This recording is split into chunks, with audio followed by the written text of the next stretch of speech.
bumi terdiri dari lempengan-lempengan. Ya. Lempengan-lempengan bergerak satu sama lain. Ya. Ya. Kemudian saling tabrakan. Jadi di tempat-tempat beban paling tinggi itu satu ya di tempat-tempat tabrakan itu. Oh. Ya, itu beban itu ya. Karena itu ketika ini katakan ini lempeng Asia yang saya sebut tadi, termasuk di dalamnya Indonesia. Nah kita bilang gini, nah ini ditekan ini terus ya. Tekan jadi beban. Ini beban ini.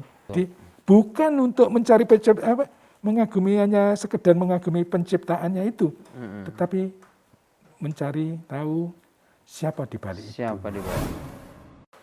Assalamualaikum sahabat ceritaku. Masih di channel Ceritaku, Cerita Qur'ani. Sebuah program syiar di bawah naungan Forum Pelayan Al-Quran.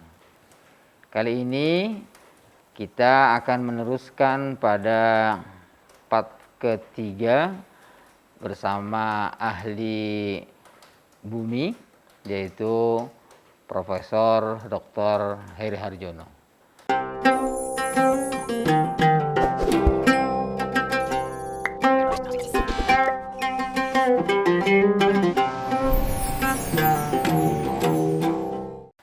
Kita di part pertama sudah bahas tentang bumi, umur bumi, kemudian kedalaman bumi. Di part kedua kita sudah bahas gunung. Kali ini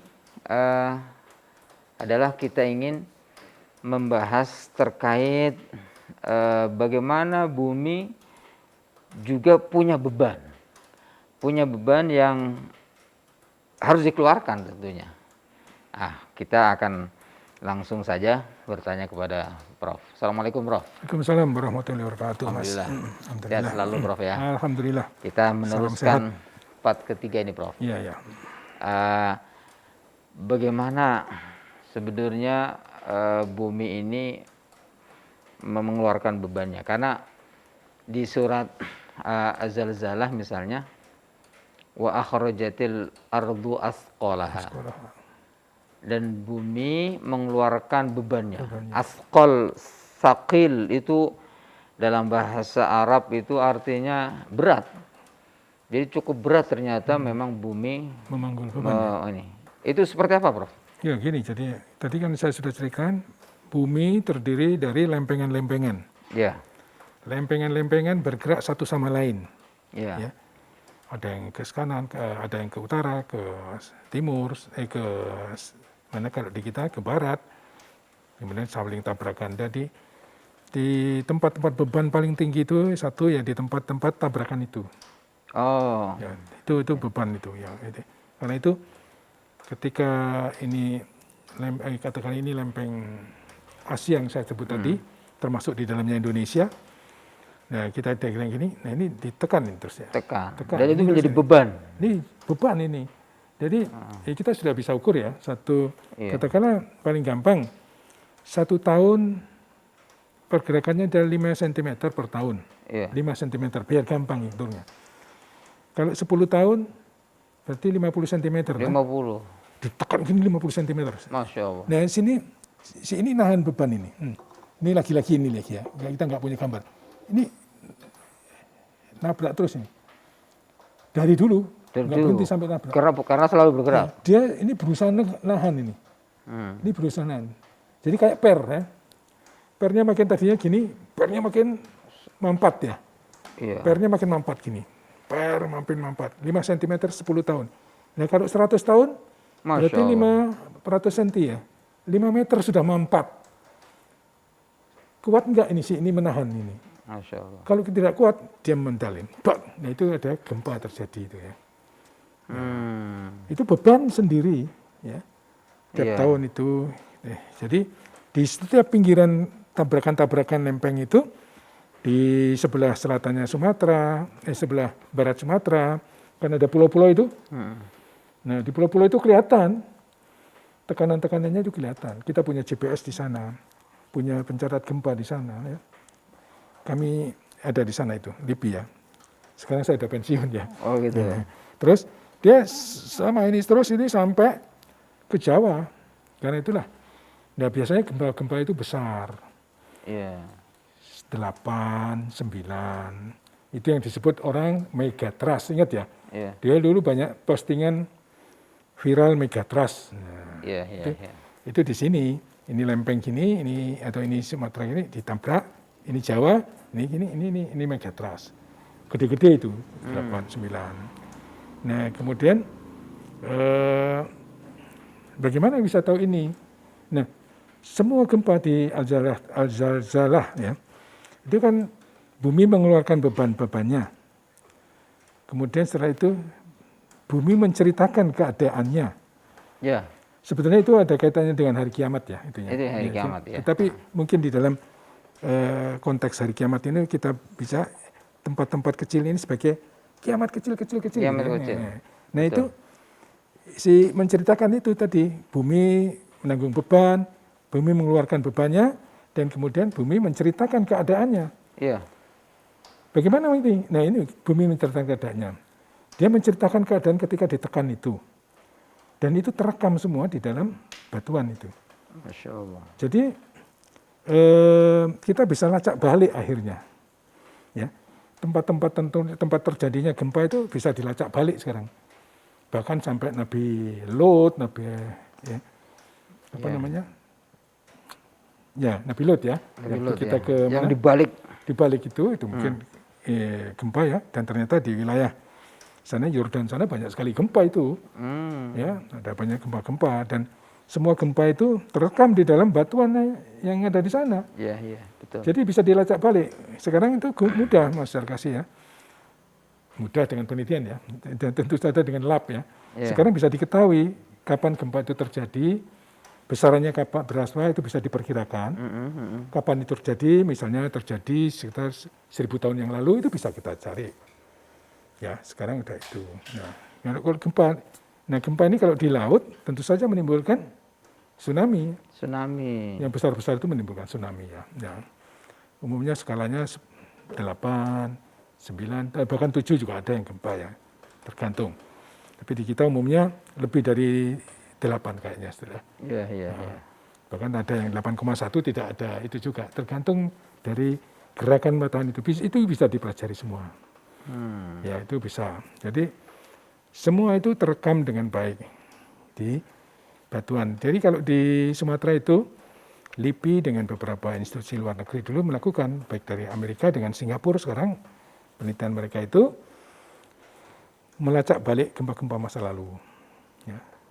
Jadi situ kita pelajari semua. Jadi akhirnya nanti implikasinya bagaimana kita menghadapi kalau gempa itu terjadi. Oh, jadi mempelajari masa lalu untuk menghadapi Masa depan. Okay. Apa-apa yang akan terjadi. Karena itu akan berulang masih berulang ya, berulang. Okay. Ya, itu berulang. Ya kayak jantungan lah ya. Ya. Jantungan ini jantungan lagi gitu kan. Ya jangan gitu ya. Nah, itu. Tapi umumnya. Orang yang punya itu kan berulangan seperti itu ya. Ya nggak beda ketika sejarah berulang. Berulang, ya ada. Nah, jadi ya, tahu, misalnya gempa-gempa besar itu perulangannya 9 misalnya bisa 400 tahunan. Ya. Lempeng itu semua kan nabrak terus ya. Iya. Nabung itu. Dia nabung ke bank di pinggiran Sumatera ini Sumatera, ini lautan India, nabung terus ya. Kalau ini sudah enggak itu, tabungan ini harus dikeluarin kan? Oh, nabung beban tadi. Nabung beban, ini nabung beban ini nabung ya, nabung itu kayak bank itu nabung. Nah harus keluar ini, habis itu kosong, dia perlu tabungan lagi. Nah, kayak gitu ya, nabung. Terus keluar, ambil lagi, keluar, ambil lagi. Seperti itu gempa. Jadi kita bisa tahu polanya semacam itu. Yang belum tahu adalah kapan. Kapannya? Kapan? Kita sampai batas besaran sekian Richter itu sudah bisa. Ya.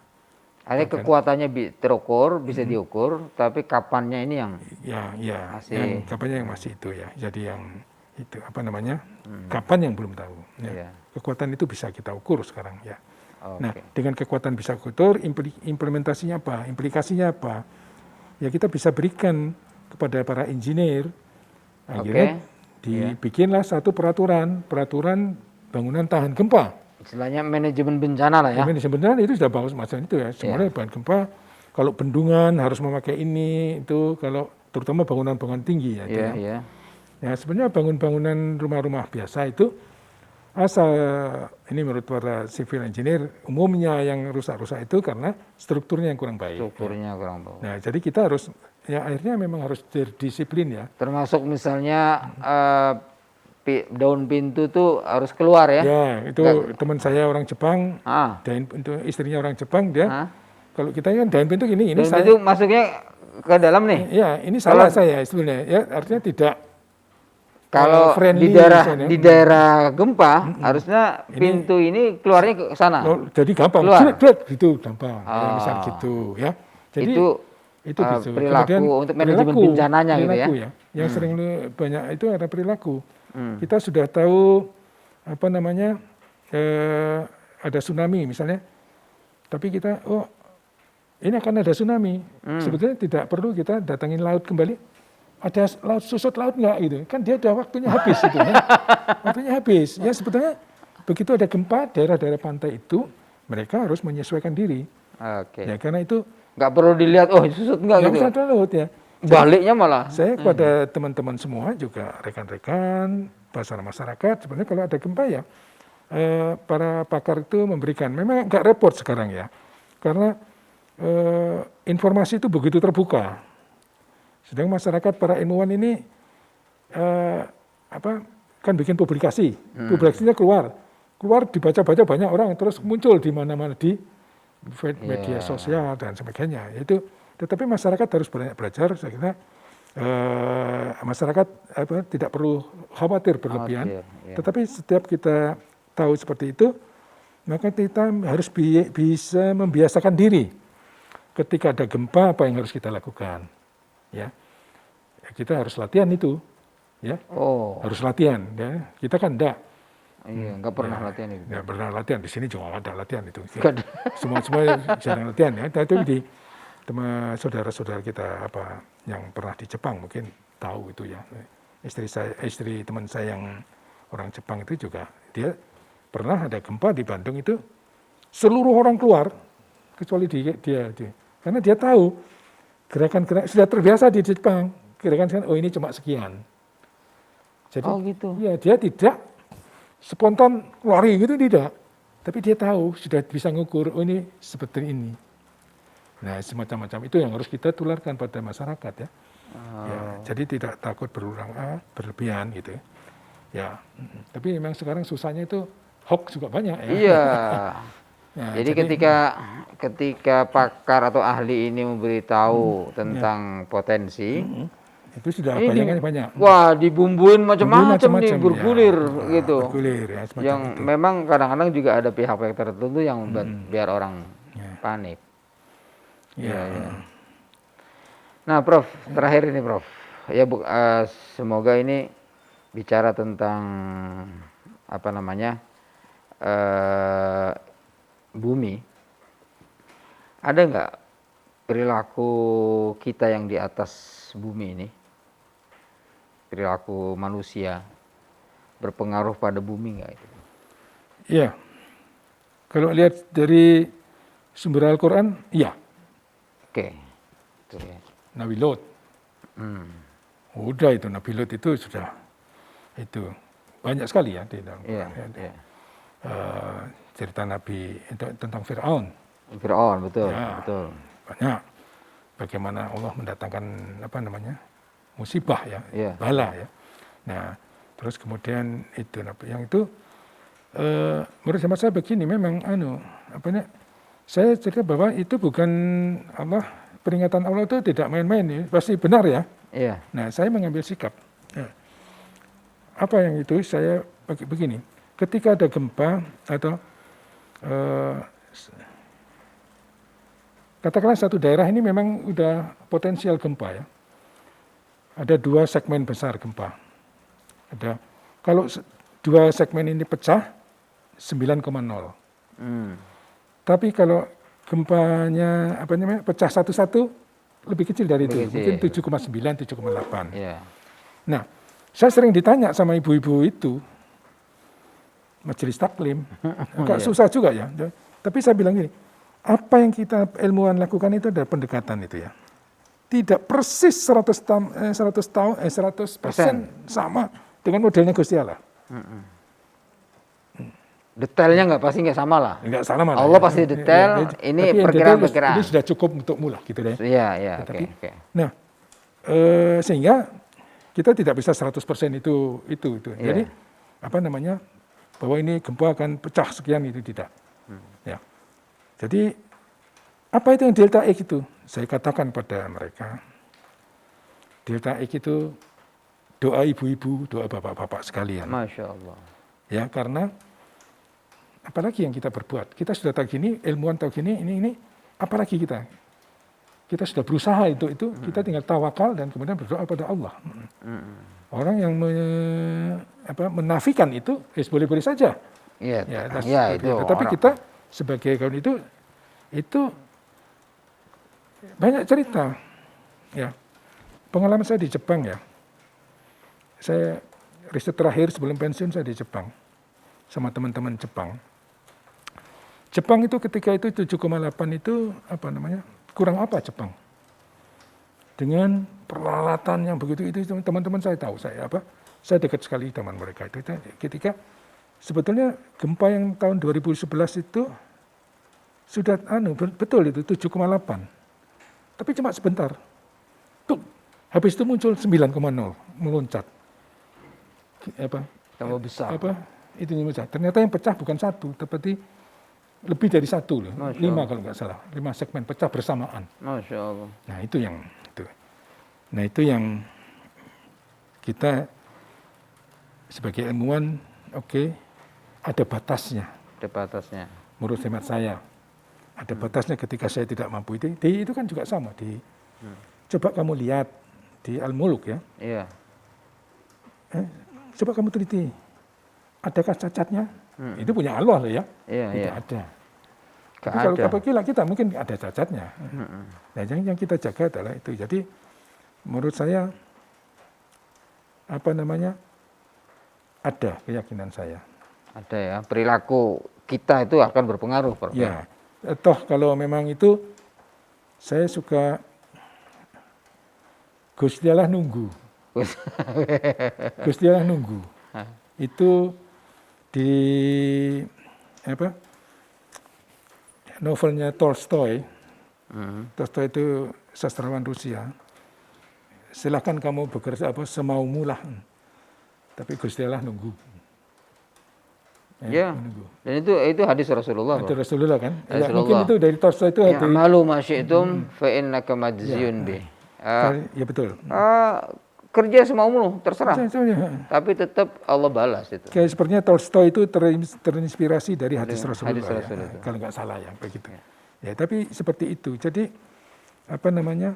tetap saja bahwa ketika kita melakukan sewenang-wenang atau itu, kita melupakan sesuatu yang terlupakan. Terlupakan pada zat yang maha. Karena dalam ayat lain, Prof ya. Kenapa tadi saya bertanya perilaku kita itu berpengaruh nggak sama bumi? Dalam ayat lain itu begini. Walau anna ahlal qura amanu wattaqau la fatahna alaihim barakatim minas sama wal ard. Jika suatu penduduk suatu negeri itu beriman dan bertakwa, kami akan buka untuk mereka keberkahan dari langit dan dari bumi. Ya, harus yakin itu. Ya. Iya. Ketika walakin kadzabu. Tapi kebanyakan mereka mendustakannya. Ya. Itu. Gusti Allah kurang apa sebetulnya ya? Ya. Kan mereka dengan sikap-sikap itu sudah dikasih terus. Iya. Sudah dikasih. Terus itu dikasih. Apa namanya? Di dalam istidraj. Ya. Istidraj. Jadi semua itu istidraj mungkin ya. Iya, wis sakarepmu ya lakukan apa tak. Kalau orang Jawa dilulu. Dilulu. Orang Jawa dilulu ya. Tak kasih terus. Sampai kapan dia? Sampai tadi terus dari sakarepmu. Karepmu. Tapi itu sakarepmu. Gusti itu siapa tadi? Hadis Rasulullah ya. Yang itu saya ingat betul. Di kayaknya yang sastrawan tadi terinspirasi ketika mereka perang. Si Tolstoy ini ikut perang, terinspirasi kaum muslimin yang di sekitar Rusia sana ya, dulu ya. Dan kemudian dia bikin itu. Di situ Tuhan menunggu. Ya, kita ya itu Tuhan menunggu. Ya, jadi Kita mungkin para ya saya nggak tahu yang akalnya itu mengatakan bahwa tidak ada hubungannya. Empiris seperti itu nggak ada. empiris itu ada.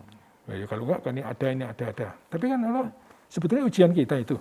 Iya, iya. Duh, sana pelakinya kayak perilakunya kayak gitu kok dikasih terus toh ya. Kan kayak gitu. Iya, iya. Sebenarnya kita mungkin ya wes lah kalau gitu ikut-ikutan juga kan, nggak begitu toh. Iya, iya. Jadi saya pikir gitu sebagai ilmuwan, saya pernah ditegur orang ya. Ditegur orang ketika orang sangat sederhana negur saya. Di Lampung, Pak, Bapak itu kalau membaca itu harus kontak juga sama Gusti Allah. Itu dek saya. Ya, dek. Iya ya saya ya. Jadi bukan hanya akal ketika itu kita, ya Allah, ini semata-mata untuk beribadah kepadamu. Wa ma khalaqtul jinna wal insa illa liya'budun. Masya Allah. Apa yang kita lakukan itu Pengabdian semua. pengabdian itu. Dan Allah juga katakan juga di dalam surat Ad-Dariyat ya, yang di bawah itu Mas apa Mas? Wal ardi, lupa saya di surat 20 kalau nggak salah, ayat 20. Bahwa di bumi banyak tanda-tanda itu. Oh, wa fil ardi Bahkan ayatun. pada dirimu sendiri. Wa fi anfusikum. Anfusikum. Ya, Tapi bagi orang yang yakin. Ah, Lah orang nggak yakin ya enggak ada. iya. Persoalan kan di situ itu. Bagi Tapi kan gini juga, Prof. Banyak juga para ilmuwan itu pada akhirnya yang tadinya dia hanya empiris, itu mungkin Prof melihat nggak perilaku mereka yang pada akhirnya sebetulnya mereka ini beliau-beliau ini mengakui ada kekuatan di luar semua yang ini. Ya. Saya ada satu yang itu ya. Satu saya baca bukunya soalnya. Yang lain saya kontak itu saya sekolah di Eropa ya. Ya. Agama dan itu Pisah. Nggak ada hubungannya. Nggak ada hubungannya itu. Teman-teman saya banyak juga yang ateis itu banyak banget ya. Ya banyak lah.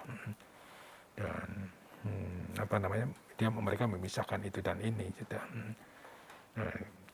Tetapi ada satu pakar atau ahli astrofisik kayak Pak Profesor Thomas ya. Pak Thomas. Itu Jamaluddin. Dia Bruno Giordini.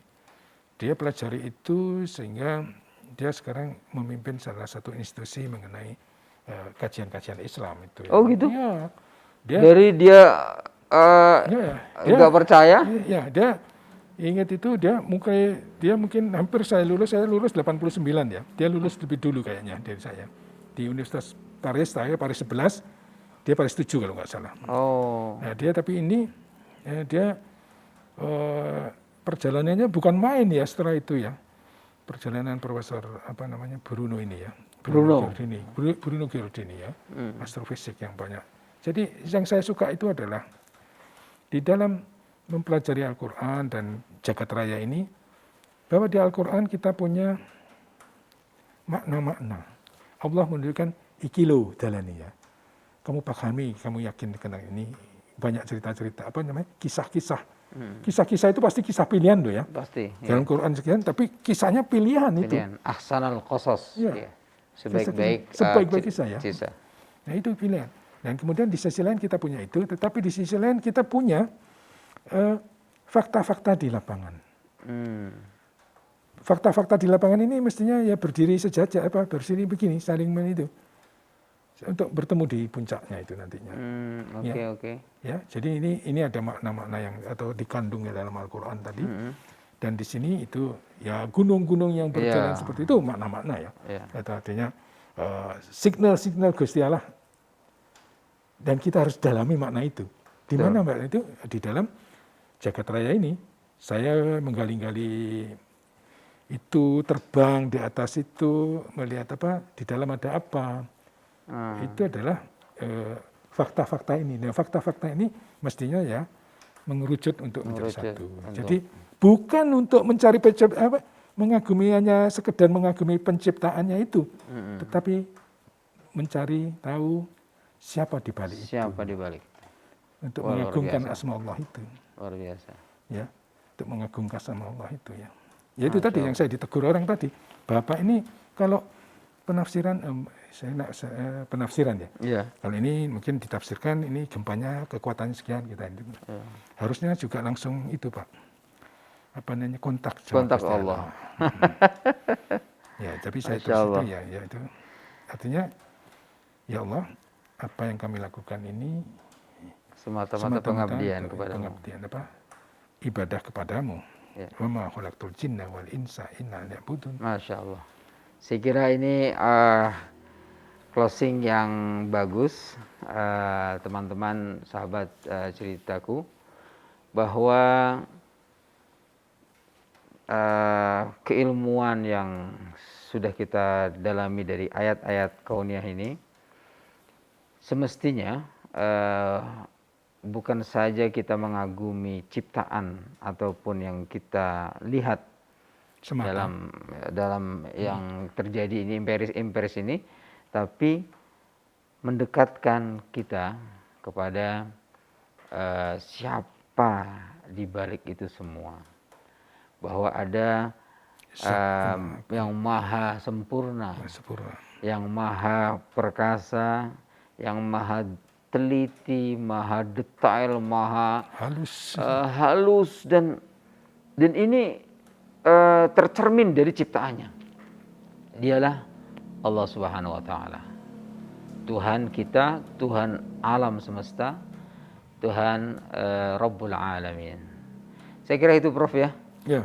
Luar biasa Prof, ini pertemuan yang bisa menginspirasi dan bisa mengokohkan tentang tauhid kita kepada Allah, insyaallah Prof. Amin amin amin. Mudah-mudahan jadi ini punya nilai ibadah. Amin amin. Saya kira itu.